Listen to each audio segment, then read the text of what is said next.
March 30th, 2017, Thursday of the fourth week of Lent. A reading from the book of Exodus. The Lord said to Moses, "Go down at once to your people, whom you brought out of the land of Egypt, for they have become depraved. They have soon turned aside from the way I pointed out to them, making for themselves a molten calf and worshipping it, sacrificing to it and crying out, 'This is your God, O Israel, who brought you out of the land of Egypt.' The Lord said to Moses, 'I see how stiff-necked this people is.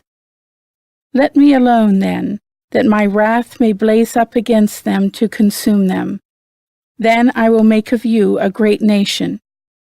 But Moses implored the Lord, his God, saying, 'Why, O Lord, should your wrath blaze up against your own people, whom you brought out of the land of Egypt with such great power and with so strong a hand?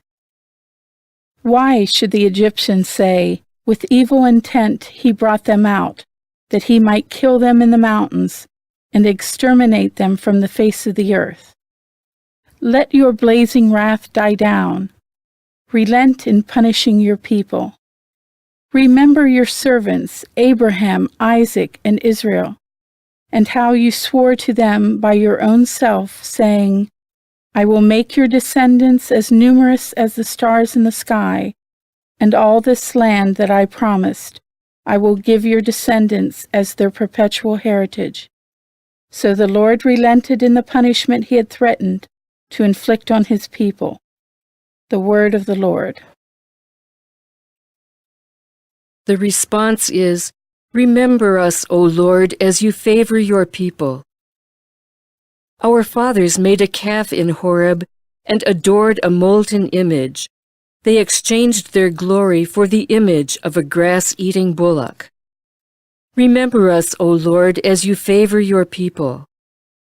They forgot the God who had saved them, who had done great deeds in Egypt, wondrous deeds in the land of Ham, terrible things at the Red Sea. Remember us, O Lord, as you favor your people. Then he spoke of exterminating them, but Moses, his chosen one, withstood him in the breach to turn back his destructive wrath. Remember us, O Lord, as you favor your people. A reading from the Holy Gospel according to John. Jesus said to the Jews, "If I testify on my own behalf, my testimony is not true. But there is another who testifies on my behalf, and I know that the testimony he gives on my behalf is true. You sent emissaries to John, and he testified to the truth.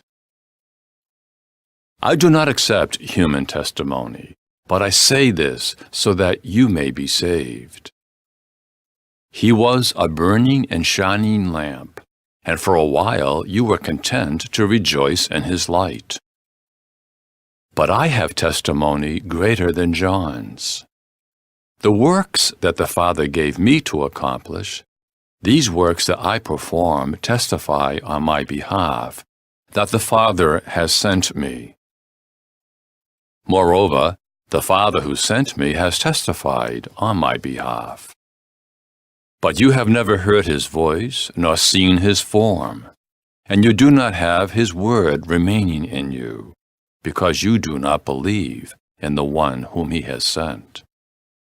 You search the Scriptures, because you think you have eternal life through them. Even they testify on my behalf. But you do not want to come to me to have life. I do not accept human praise. Moreover, I know that you do not have the love of God in you. I came in the name of my Father, but you do not accept me. Yet, if another comes in his own name, you will accept him.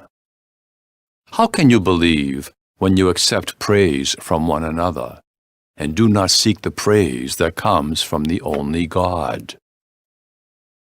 Do not think that I will accuse you before the Father.